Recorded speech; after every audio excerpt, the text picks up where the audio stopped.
History of Cambodia. Published December the 9th, 2017. Special characters are denoted as follows. And. Beginning and ending single or double quotations. And. Left and right parentheses. An M dash. 3 consecutive periods. The history of Cambodia, a country in mainland Southeast Asia, can be traced back to at least the 5th millennium BC. Detailed records of a political structure on the territory of what is now Cambodia first appear in Chinese annals in reference to Funan, a polity that encompassed the southernmost part of the Indo-Chinese peninsula during the 1st to 6th centuries. Centered at the Lower Mekong, Funan is noted as the oldest regional Hindu culture, which suggests prolonged socio-economic interaction with maritime trading partners of the Indosphere in the west. By the 6th century, a civilization, called Chenla or Zhenla in Chinese annals, firmly replaced Funan, as it controlled larger, more undulating areas of Indochina and maintained more than a singular center of power. The Khmer Empire was established by the early 9th century. Sources refer here to a mythical initiation and consecration ceremony to claim political legitimacy by founder Jayavarman II at Mount Kulin. Mount Mahendra. In 802 CE, a succession of powerful sovereigns, continuing the Hindu Devaraja cult tradition, reigned over the classical era of Khmer civilization until the 11th century. A new dynasty of provincial origin introduced Buddhism, which according to some scholars resulted in royal religious discontinuities and general decline. The royal chronology ends in the 14th century. Great achievements in administration, agriculture, architecture, hydrology, logistics, urban planning and the arts are testimony to a creative and progressive civilization, in its complexity a cornerstone of Southeast Asian cultural legacy. The decline continued through a transitional period of approximately 100 years followed by the middle period of Cambodian history, also called the Dark Ages of Cambodia, beginning in the mid-15th century. Although the Hindu cults had by then been all but replaced, the monument sites at the old capital remained an important spiritual center.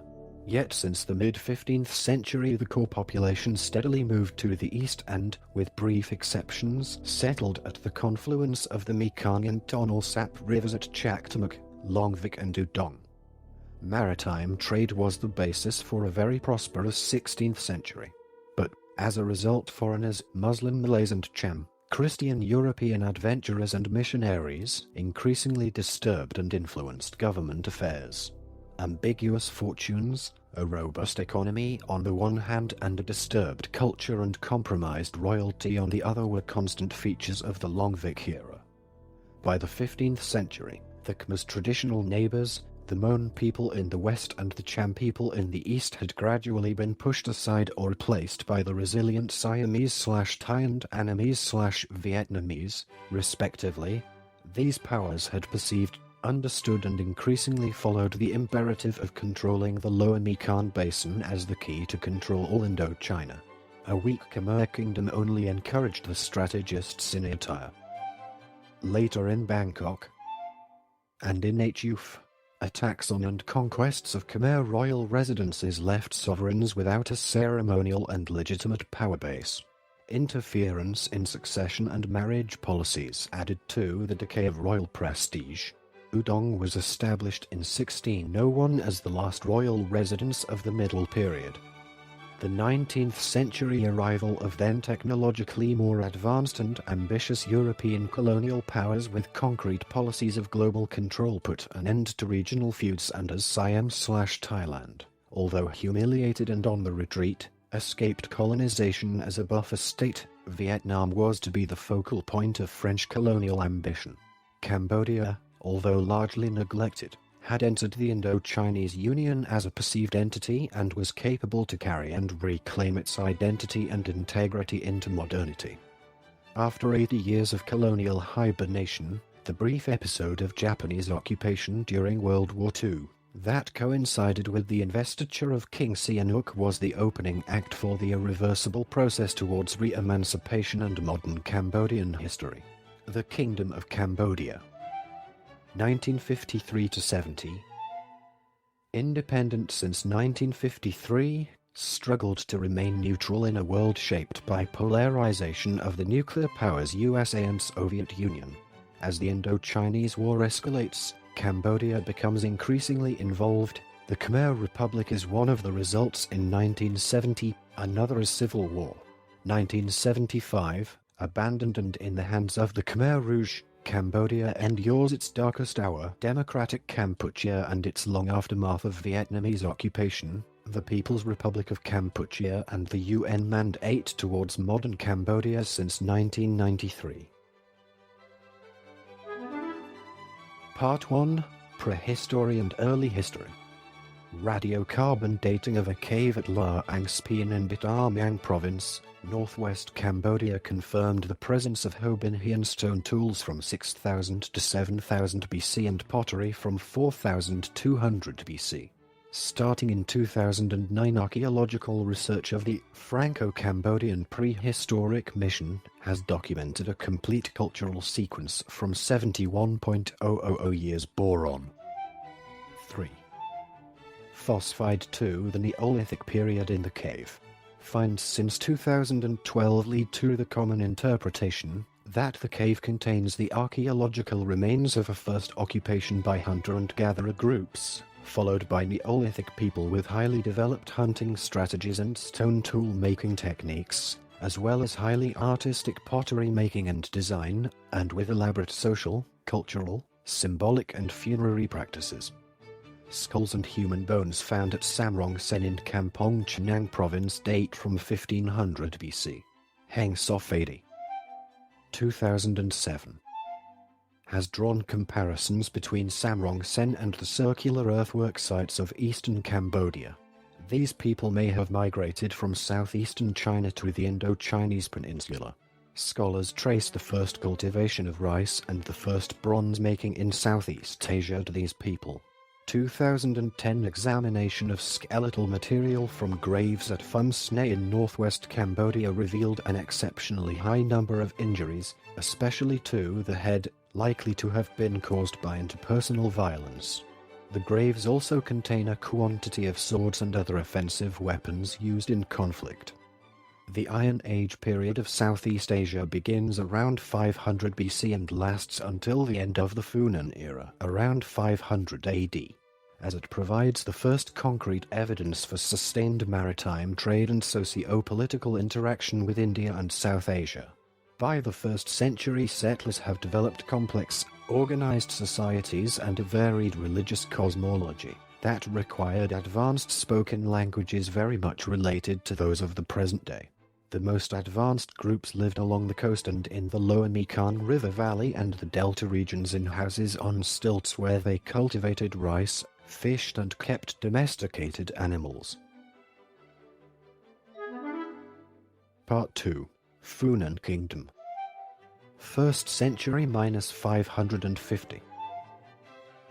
Chinese annals contain detailed records of the first known organized polity, the thalassocratic kingdom of Funan, on Cambodian and Vietnamese territory characterized by high population and urban centers, the production of surplus food, socio-political stratification and legitimized by Indian religious ideologies, centered around the lower Mekong and Bassac rivers from the 1st to 6th century CE, with walled and moated cities such as Angkor Bori in Ta Keo province and Okyo in modern An Giang province, Vietnam.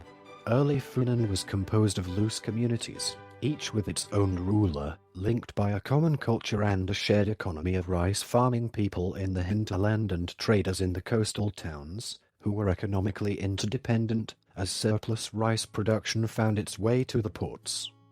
By the 2nd century CE, Funan controlled the strategic coastline of Indochina and the maritime trade routes. Cultural and religious ideas reached Funan via the Indian Ocean trade route. Trade with India had commenced well before 500 BC and Sanskrit hadn't yet replaced Pali. Indian author Dr. Pragya Mishra observes, Funan was one of the colonies established by Indians within Cambodia. Sikh, in his essay, Cultural History of Indian Diaspora in Cambodia, Funan's language has been determined as to have been an early form of Khmer and its written form was Sanskrit. In the period 245 to 250 CE, dignitaries of the Chinese kingdom of Wu visited the Funan city via Adarapura. Envoys Kang Tai and Jing defined Funan as to be a distinct Hindu culture. Trade with China had begun after the southward expansion of the Han dynasty, around the 2nd century BC. Effectively, Funan controlled strategic land routes in addition to coastal areas and occupied a prominent position as an economic and administrative hub between the Indian Ocean trade network and China, collectively known as the Maritime Silk Road. Trade routes that eventually ended in distant Rome are corroborated by Roman and Persian coins and artifacts unearthed at archaeological sites of 2nd and 3rd century settlements. Funan is associated with myths, such as the Katagari legend and the Khmer founding legend, in which an Indian Brahmin or prince named Prithau Ong in Khmer, Cordinia in Sanskrit and Huntian in Chinese records marries the local ruler, a princess named Nagi Soma.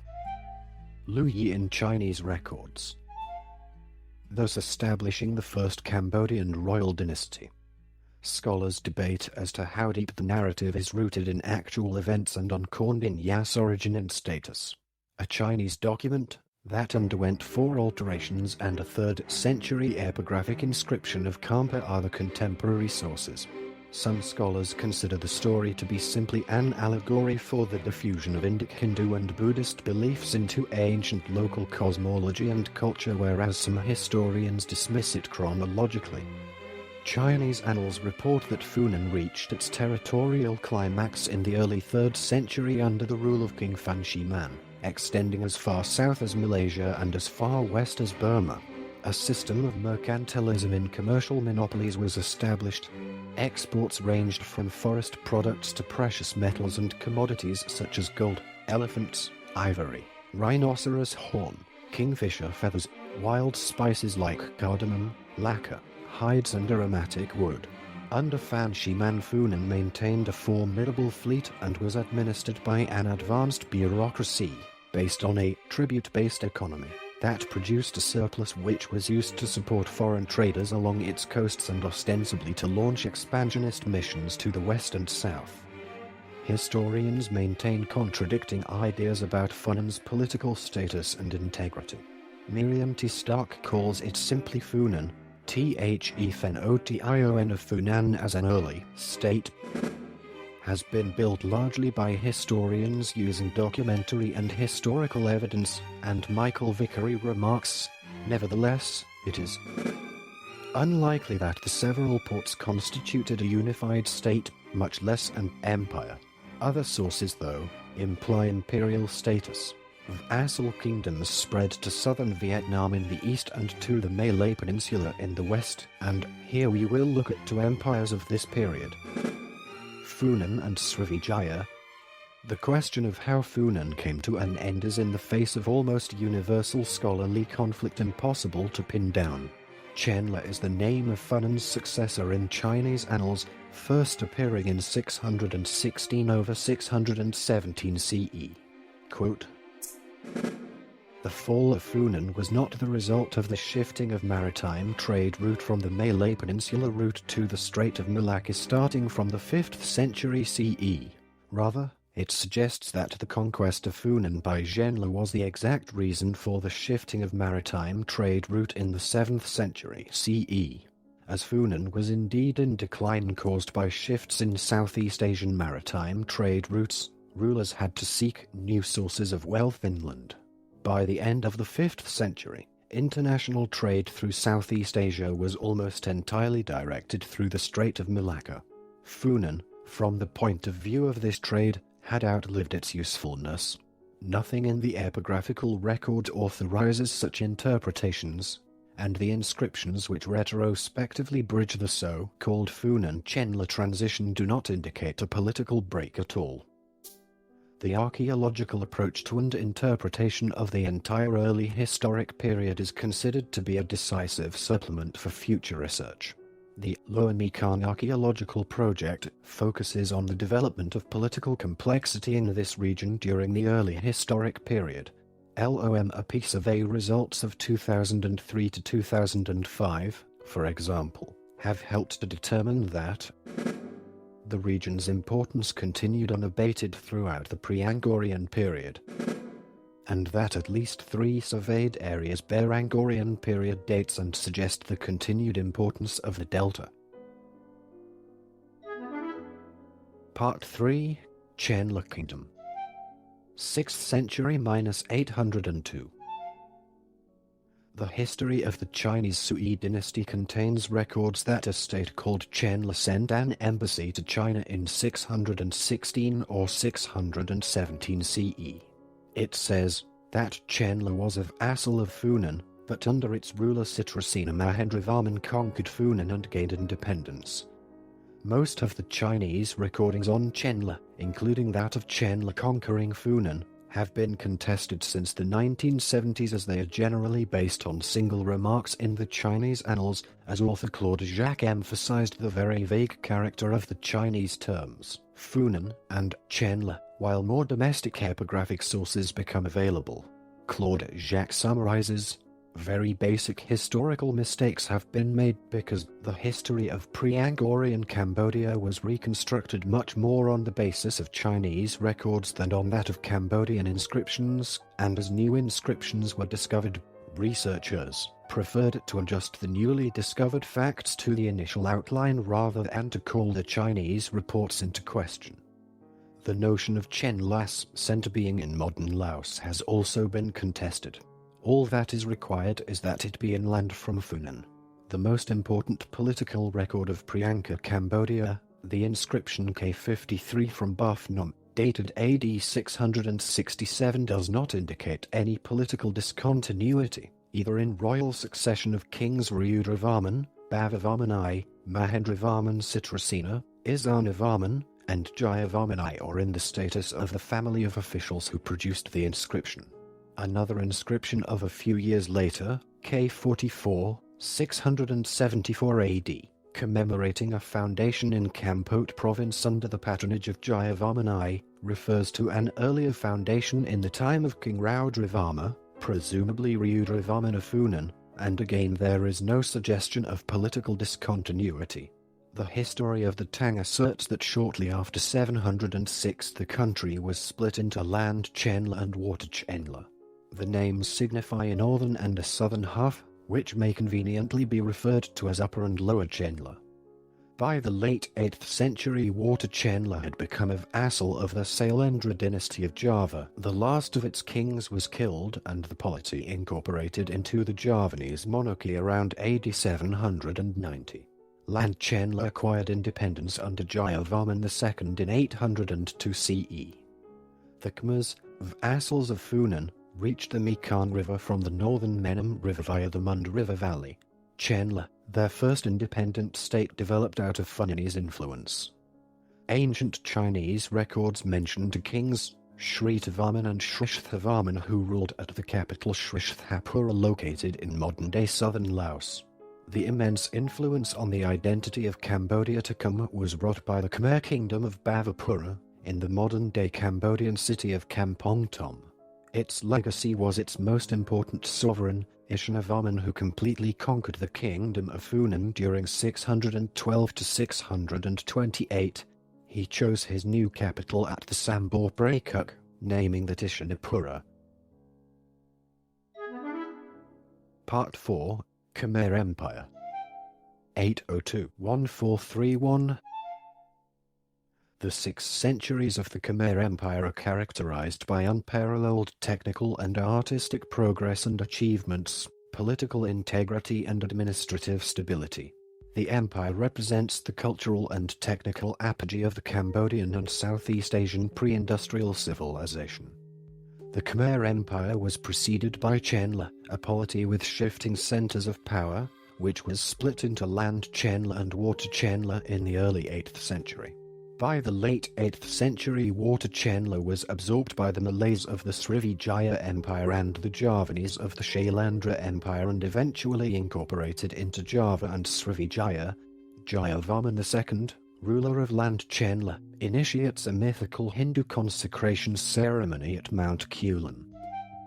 Mount Mahendra, in 802 CE, intended to proclaim political autonomy and royal legitimacy, as he declared himself Devaraja, God King, divinely appointed and uncontested. He simultaneously declares independence from Shailandra and Srivijaya.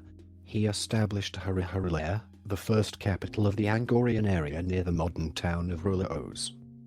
Jayavarman II's successors continued to reside north of the Tonle Sap Lake. This population center was subject to extensive urban planning, embedded in an elaborate hydraulic network of water reservoirs and canals around central monumental religious structures. The religious monuments underwent over the course of several centuries a sophisticated architectural, stylistic and aesthetic development of eventually most exquisite expression and mastery of composition. Indravarman I, 877 to 889, and his son and successor Yasovarman I, 889 to 900, who established the capital Yasodharapura, ordered the construction of huge water reservoirs, barrages. North of the capital, the water management network depended on elaborate configurations of channels, ponds and embankments built from huge quantities of clayey sand, the available bulk material on the Anchor Plain. Dikes of the East Barray still exist today, which are more than 7 kilometers, 4 miles long and 1.8 kilometers, 1 mile wide. The largest component is the West Barray, a reservoir about 8 kilometers, 5 miles long and 2 kilometers, 1 mile across, containing approximately 50 million m super 3 of water. Royal administration was based on the religious idea of the Shivate Hindu state and the central cult of the sovereign as warlord and protector, the Varman. This centralized system of governance appointed royal functionaries to provinces. The Mahidharapura dynasty, its first king was Jayavarman VI, 1080 to 1107, which originated west of the Dangrek Mountains in the Mund River Valley, discontinued the old, ritual policy, genealogical traditions and crucially, Hinduism as exclusive state religion. Some historians relate the empire's decline to these religious discontinuities. The area that comprises the various capitals was spread out over around 1,000 square kilometers, 386 square miles. It is nowadays commonly called Anchor. The combination of sophisticated wet rice agriculture, based on an engineered irrigation system, and the Tonle Sap's spectacular abundance in fish and aquatic fauna, as protein source, guaranteed a regular food surplus. Recent geosurveys have confirmed that Anchor maintained the largest pre-industrial settlement complex worldwide during the 12th and 13th centuries. Some 750,000 people lived there. Sizable contingents of the public workforce were to be redirected to monument building and infrastructure maintenance. A growing number of researchers relates the progressive overexploitation of the delicate local ecosystem and its resources alongside large-scale deforestation and resulting erosion to the empire's eventual decline. Under King Suryavarman II, 1113 to 1150, the empire reached its greatest geographic extent as it directly or indirectly controlled Indochina, the Gulf of Thailand and large areas of northern maritime Southeast Asia. Suryavarman II commissioned the Temple of Angkor Wat, built in a period of 37 years. Its 5 towers representing Mount Meru is considered to be the most accomplished expression of classical Khmer architecture. However, territorial expansion ended when Suryavarman II was killed in battle attempting to invade D5 It followed a period of dynastic upheaval and a Cham invasion that culminated in the sack of Angkor in 1177. King Jayavarman II reigned 1181 to 1219, is generally considered to be Cambodia's greatest king. A Mahayana Buddhist, he initiates his reign by striking back against Kampa in a successful campaign. During his nearly 40 years in power, he becomes the most prolific monument builder, who establishes the city of Angkor Thom with its central temple the Bayon. Further outstanding works are attributed to him: Banti Ekde, Dar Prom, Neek Peen and Shrishran. The construction of an impressive number of utilitarian and secular projects and edifices, such as maintenance of the extensive road network of Surya Varmanai, in particular the Royal Road to Phimai, and the many rest houses, bridges and hospitals, make Jayavarman II unique among all imperial rulers. In August 1296, the Chinese diplomat Zhu Dagun arrived at Angkor and remained at the court of King Srindravarman until July 1297. He wrote a detailed report, The Customs of Cambodia, on life in Angkor. His portrayal is one of the most important sources of understanding historical Angkor, as the text offers valuable information on the everyday life and the habits of the inhabitants of Angkor. The last Sanskrit inscription is dated 1327 and records the succession of Indra Jayavarman by Jayavarman IX Parameshwara, 1327 to 1336. The empire was an agrarian state that consisted essentially of three social classes: the elite, workers and slaves. The elite included advisors, military leaders, courtiers, priests, religious ascetics and officials. Workers included agricultural laborers and also a variety of craftsmen for construction projects. Slaves were often captives from military campaigns or distant villages. Coinage did not exist, and the barter economy was based on agricultural produce, principally rice, with regional trade as an insignificant part of the economy. Part 5. Dark Ages of Cambodia, 1431 to 1863. The term Dark Ages of Cambodia, also the Middle Period, refers to the historical era from the early 15th century to 1863, the beginning of the French Protectorate of Cambodia. Reliable sources, particularly for the 15th and 16th century, are very rare. A conclusive explanation that relates to concrete events manifesting the decline of the Khmer Empire has not yet been produced. However, most modern historians consent that several distinct and gradual changes of religious, dynastic, administrative and military nature, environmental problems and ecological imbalance coincided with shifts of power in Indochina and must all be taken into account to make an interpretation. In recent years, focus has notably shifted towards studies on climate changes, human-environment interactions and the ecological consequences. Epigraphy in temples ends in the 3rd decade of the 14th and does not resume until the mid-16th century. Recording of the royal chronology discontinues with King Jayavarman IX Parameshwara, or Jayavarma Paramesvara. There exists not a single contemporary record of even a king's name for over 200 years. Construction of monumental temple architecture had come to a standstill after Jayavarman II's reign. According to author Michael Vickery, there only exist external sources for Cambodia's 15th century, the Chinese Ming Shilu Annals and the earliest royal chronicle of Ayutthaya. Wang Shijian, a Chinese scholar of the 16th century, remarked, "The official historians are unrestrained and are skillful at concealing the truth. But the memorials and statutes they record and the documents they copy cannot be discarded." The central reference point for the entire 15th century is a Siamese intervention of some undisclosed nature at the capital Yasodharapura, Angkor Thom. Around the year 1431, historians relate the event to the shift of Cambodia's political center southward to the region of Phnom Penh, Long Vik and later Udong. Quote, "As Siam became Cambodia's primary nemesis after the demise of Angkor, it put an end to the pattern of ambivalent sovereignty that Cambodia's imperial experiment on its western frontier had so effectively prolonged. Sources for the 16th century are more numerous.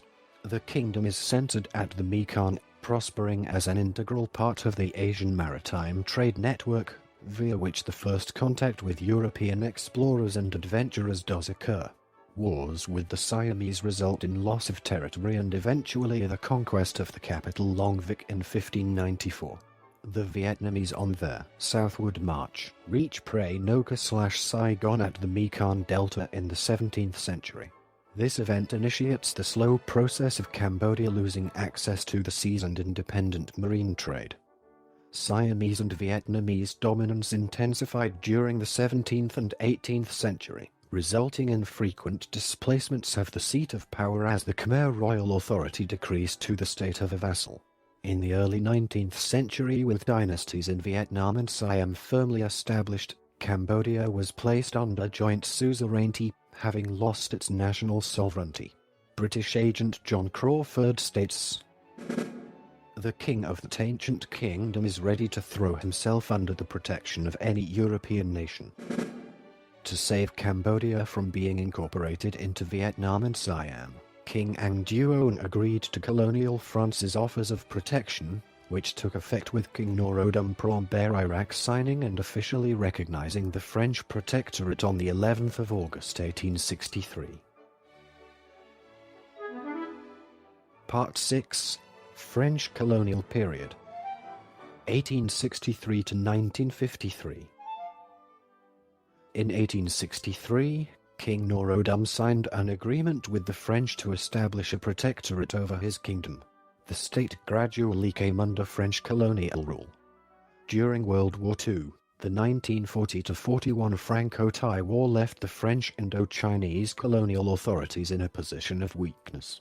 The Vichy government signed an agreement with Japan to allow the Japanese military transit through French Indochina. Meanwhile, the Thai government, under the pro-Japanese leadership of Field Marshal Pliek Phibin Songkram, took advantage of its position and invaded Cambodia's western provinces. Cambodia's situation at the end of the war was chaotic.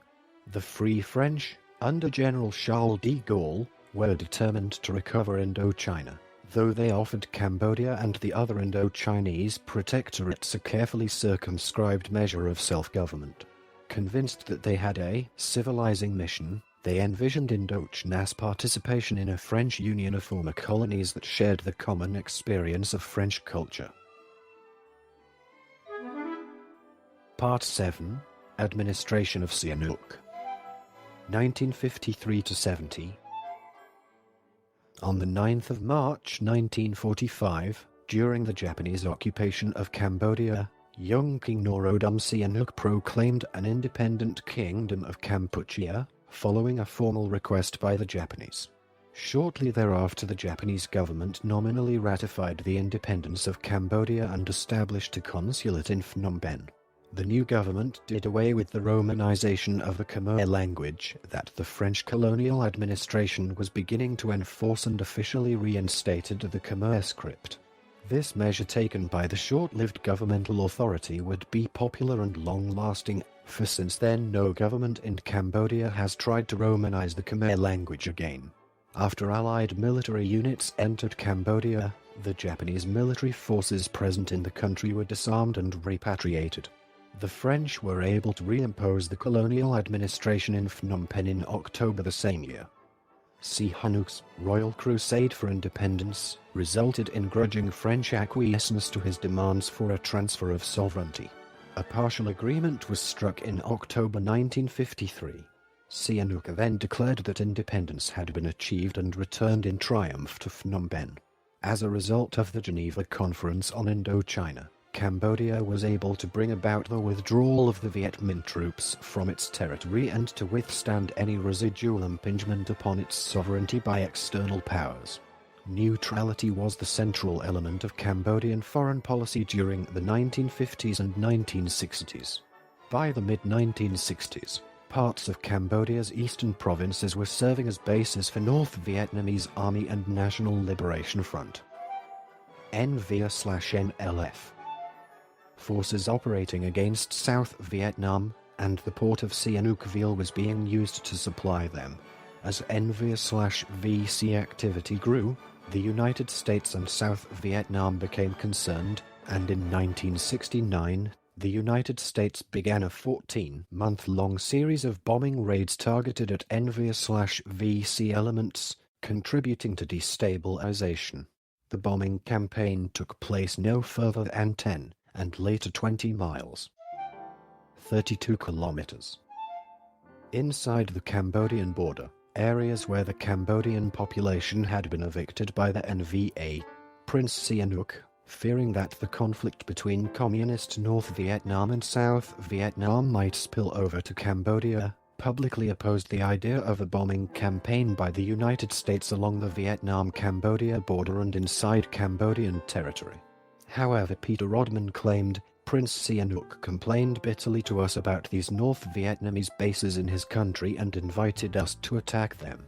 In December 1967, Washington Post journalist Stanley Kano was told by Sihanouk that if the U.S. wanted to bomb the Vietnamese communist sanctuaries, he would not object unless Cambodians were killed. The same message was conveyed to U.S. President Johnson's emissary Chester Bowles in January 1968, so the U.S. had no real motivation to overthrow Sihanouk. However, Prince Sihanouk wanted Cambodia to stay out of the North Vietnam-South Vietnam conflict and was very critical of the United States government and its allies. The South Vietnamese government. Prince Sihanouk, facing internal struggles of his own due to the rise of the Khmer Rouge, did not want Cambodia to be involved in the conflict. Sihanouk wanted the United States and its allies. South Vietnam. To keep the war away from the Cambodian border, Sihanouk did not allow the United States to use Cambodian airspace and airports for military purposes. This upset the United States greatly and contributed to their view that of Prince Sihanouk as a North Vietnamese sympathizer and a thorn on the United States. However, declassified documents indicate that, as late as March 1970, the Nixon administration was hoping to garner friendly relations with Sihanouk. Throughout the 1960s, domestic Cambodian politics became polarized. Opposition to the government grew within the middle class and leftists, including Paris-educated leaders like Sun Sen, Ieng Sary, and Saloth Sa, later known as Pol Pot, who led an insurgency under the clandestine Communist Party of Kampuchea, CPK. Sihanouk called these insurgents the Khmer Rouge, literally the Red Khmer. But the 1966 National Assembly elections showed a significant swing to the right, and General Lon Nol formed a new government, which lasted until 1967. During 1968 and 1969, the insurgency worsened.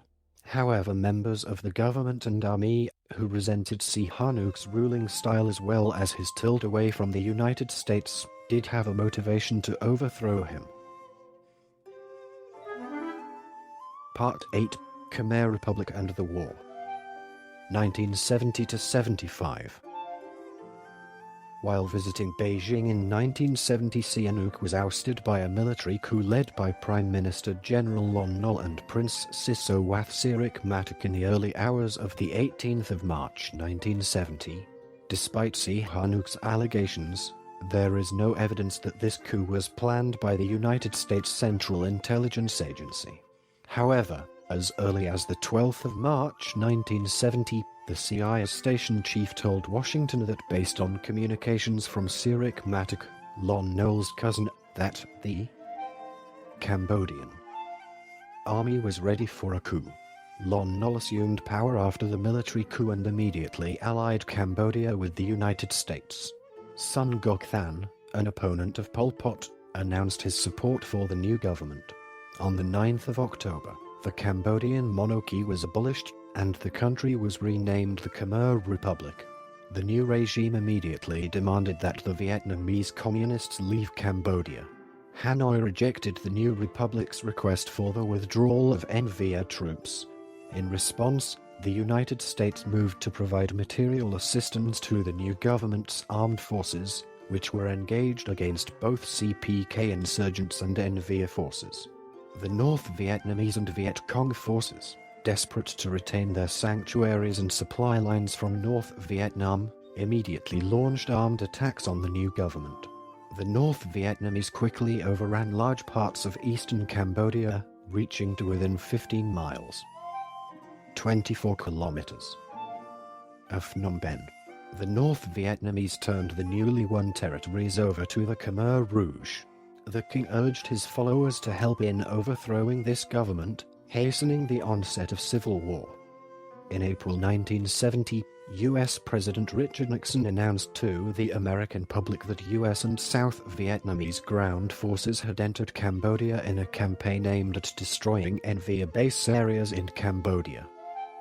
See Cambodian incursion. The US had already been bombing Vietnamese positions in Cambodia for well over a year by that point. Although a considerable quantity of equipment was seized or destroyed by US and South Vietnamese forces, containment of North Vietnamese forces proved elusive. The Khmer Republic's leadership was plagued by disunity among its three principal figures: Lon Nol, Sihanouk's cousin Sirik Matak, and National Assembly leader In Tam. Lon Nol remained in power in part because none of the others were prepared to take his place. In 1972, a constitution was adopted, a parliament elected, and Lon Nol became president. But disunity, the problems of transforming a 30,000-man army into a national combat force of more than 200,000 men, and spreading corruption weakened the civilian administration and army. The Khmer Rouge insurgency inside Cambodia continued to grow, aided by supplies and military support from North Vietnam. Pol Pot and Ieng Sary asserted their dominance over the Vietnamese-trained communists, many of whom were purged.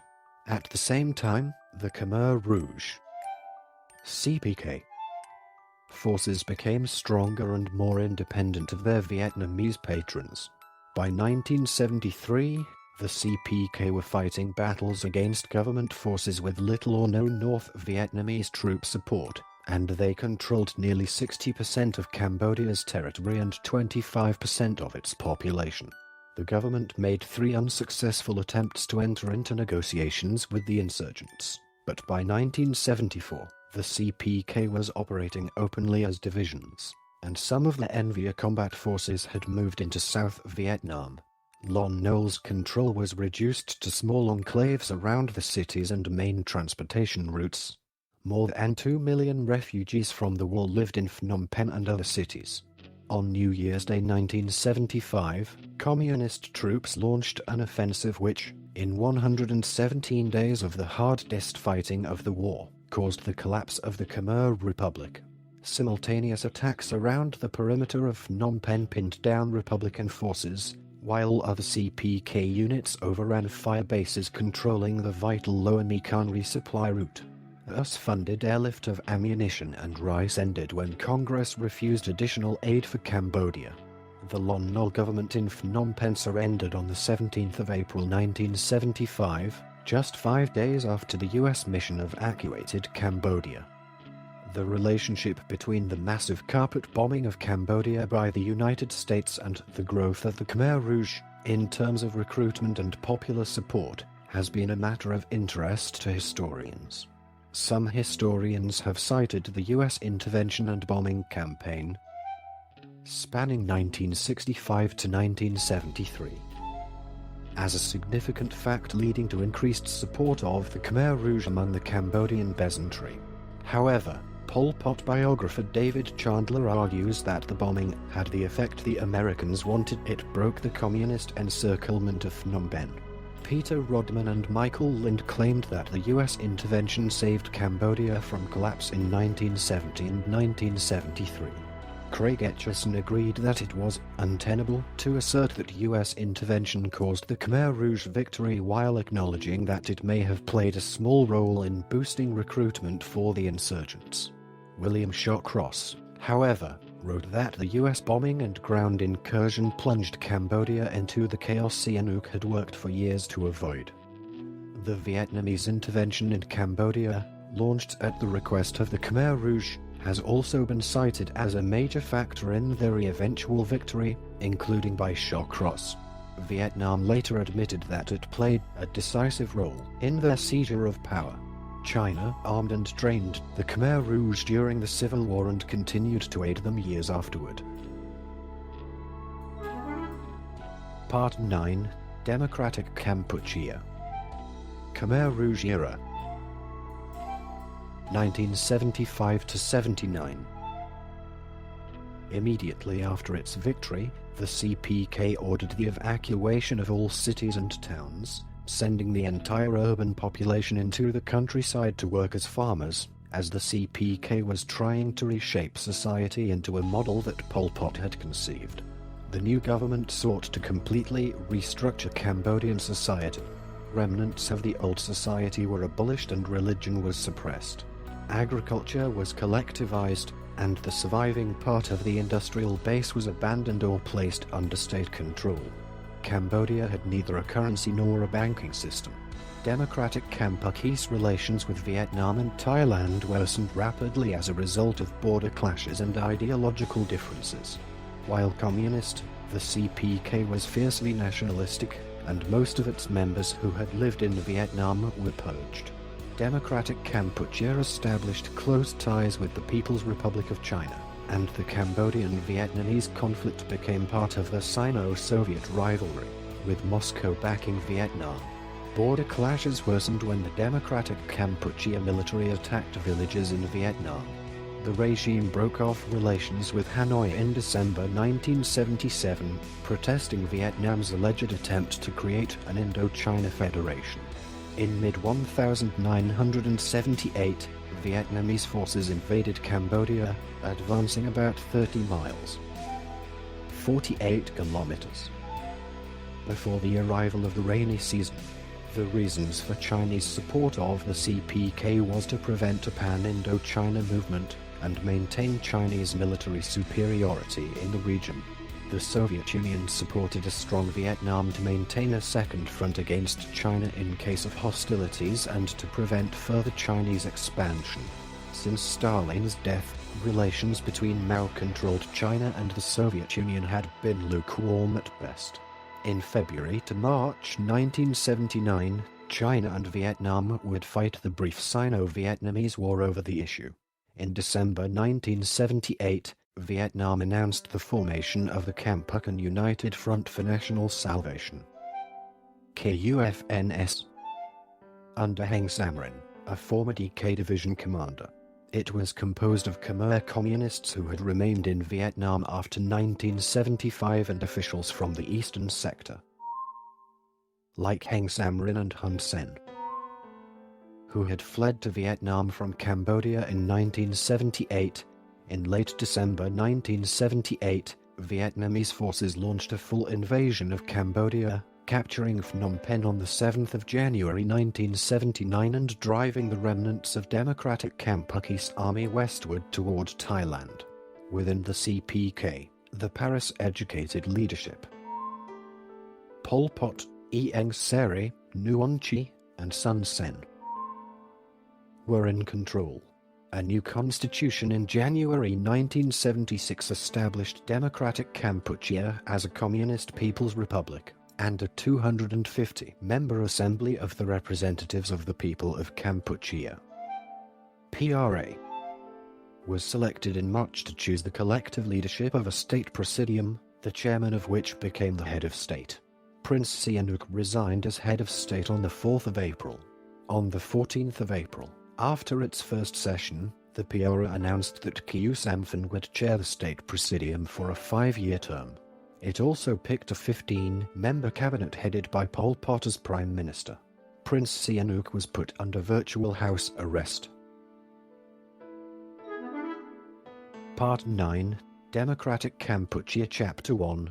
Social and cultural implications of the regime. Thousands starved or died of disease during the evacuation and its aftermath. Many of those forced to evacuate the cities were resettled in newly created villages, which lacked food, agricultural implements, and medical care. Many who lived in cities had lost the skills necessary for survival in an agrarian environment. Thousands starved before the first harvest. Hunger and malnutrition. bordering on starvation, were constant during those years. Most military and civilian leaders of the former regime who failed to disguise their pasts were executed. Some of the ethnicities in Cambodia, such as the Cham, suffered specific and targeted and violent persecutions, to the point of some international sources referring to it as the Cham genocide. Entire families and towns were targeted and attacked with the goal of significantly diminishing their numbers and eventually eliminated them. Life in democratic Kampuchea was strict and brutal. In many areas of the country, people were rounded up and executed for speaking a foreign language, wearing glasses, scavenging for food, and even crying for dead loved ones. Former businessmen and bureaucrats were hunted down and killed along with their entire families. The Khmer Rouge feared that they held beliefs that could lead them to oppose their regime. A few Khmer Rouge loyalists were even killed for failing to find enough counter-revolutionaries to execute. Modern research has located 20,000 mass graves from the Khmer Rouge era all over Cambodia. Various studies have estimated the death toll at between 740,000 and 3 million, most commonly between 1.4 million and 2.2 million, with perhaps half of those deaths being due to executions, and the rest from starvation and disease. The Yale Cambodian Genocide Project estimates approximately 1.7 million. R.J. Rummel, an analyst of historical political killings, gives a figure of 2 million. A UN investigation reported 2 to 3 million dead, while UNICEF estimated 3 million had been killed. Demographic analysis by Patrick Hoeverline suggests that between 1.17 and 3.42 million Cambodians were killed, while Marek Slavinsky estimates that 1.8 million is a conservative figure. Researcher Craig Etchison of the Documentation Center of Cambodia suggests that the death toll was between 2 and 2.5 million, with a most likely figure of 2.2 million. After 5 years of researching grave sites, he concluded that these mass graves contain the remains of 1,386,734 victims of execution. Part 10. Vietnamese occupation and the PRK. 1979–93. On the 10th of January 1979, after the Vietnamese Army and the KUFNS, Kampuchea United Front for National Salvation, invaded Cambodia and overthrowing the Khmer Rouge, the new People's Republic of Kampuchea. PRK was established with Heng Samrin as head of state. Pol Pot's Khmer Rouge forces retreated rapidly to the jungles near the Thai border. The Khmer Rouge and the PRK began a costly struggle that played into the hands of the larger powers China, the United States and the Soviet Union. The Khmer People's Revolutionary Party's rule gave rise to a guerrilla movement of 3 major resistance groups: the FUNCINPEC, Front Uni National Pour and Cambodge Independent, Nuta, Pacifique, a cooperative, the KPLNF, Khmer People's National Liberation Front, and the PDK. The Party of Democratic Kampuchea, the Khmer Rouge under the nominal presidency of Khieu Samphan. All held dissenting perceptions concerning the purposes and modalities of Cambodia's future. Civil war displaced 600,000 Cambodians, who fled to refugee camps along the border to Thailand, and tens of thousands of people were murdered throughout the country. Peace efforts began in Paris in 1989 under the state of Cambodia, culminating 2 years later in October 1991 in a comprehensive peace settlement. The United Nations was given a mandate to enforce a ceasefire and deal with refugees and disarmament, known as the United Nations Transitional Authority in Cambodia, UNTAC. Part 11. Modern Cambodia, 1993 present. Neutrality of this section is disputed. On the 23rd of October 1991, The Paris Conference reconvened to sign a comprehensive settlement giving the UN full authority to supervise a ceasefire, repatriate the displaced Khmer along the border with Thailand, disarm and demobilize the factional armies, and prepare the country for free and fair elections. Prince Sihanouk, President of the Supreme National Council of Cambodia, SNC, and other members of the SNC returned to Phnom Penh in November 1991 to begin the resettlement process in Cambodia. The UN Advance Mission for Cambodia, UNMIC, was deployed at the same time to maintain liaison among the factions and begin demining operations to expedite the repatriation of approximately 370,000 Cambodians from Thailand. On the 16th of March 1992, the UN Transitional Authority in Cambodia, UNTAC, arrived in Cambodia to begin implementation of the UN settlement plan and to become operational on the 15th of March 1992 under Yasushi Akashi, the Special Representative of the UN, Secretary General. UNTAC grew into a 22,000-strong civilian and military peacekeeping force tasked to ensure the conduct of free and fair elections for a constituent assembly. Over 4 million Cambodians, about 90% of eligible voters, participated in the May 1993 elections. Pre-election violence and intimidation was widespread, caused by SOC. State of Cambodia made up largely of former PDK cadre security forces, mostly against the FUNCINPEC and BLDP parties according to UNTAC. The Khmer Rouge or Party of Democratic Kampuchea, PDK, whose forces were never actually disarmed or demobilized, blocked local access to polling places.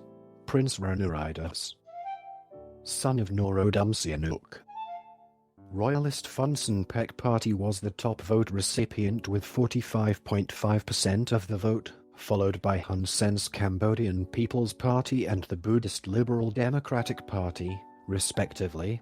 Phun Sen Pech then entered into a coalition with the other parties that had participated in the election.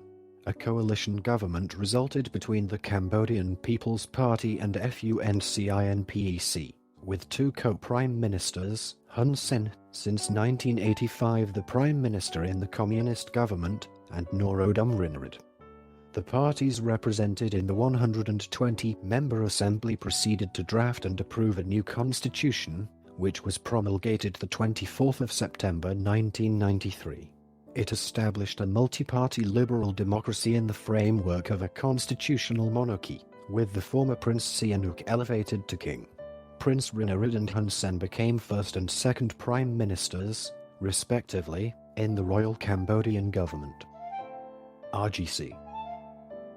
The Constitution provides for a wide range of internationally recognized human rights. Hun Sen and his government have seen much controversy. Hun Sen was a former Khmer Rouge commander who was originally installed by the Vietnamese and, after the Vietnamese left the country, maintains his strongman position by violence and oppression when deemed necessary. In 1997, fearing the growing power of his co-prime minister, Prince Norodom Rinnerid, Hun launched a coup, using the army to purge Rinnerid and his supporters. Rinnerid was ousted and fled to Paris while other opponents of Hun Sen were arrested, tortured and some summarily executed. On the 4th of October 2004, the Cambodian National Assembly ratified an agreement with the United Nations on the establishment of a tribunal to try senior leaders responsible for the atrocities committed by the Khmer Rouge.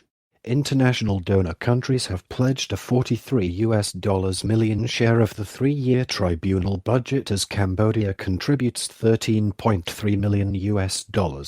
The tribunal has sentenced several senior Khmer Rouge leaders since 2008. Cambodia is still infested with countless landmines, indiscriminately planted by all warring parties during the decades of war and upheaval. This recording is a derivative work from Wikipedia. For more information, please visit www.frogcast.org.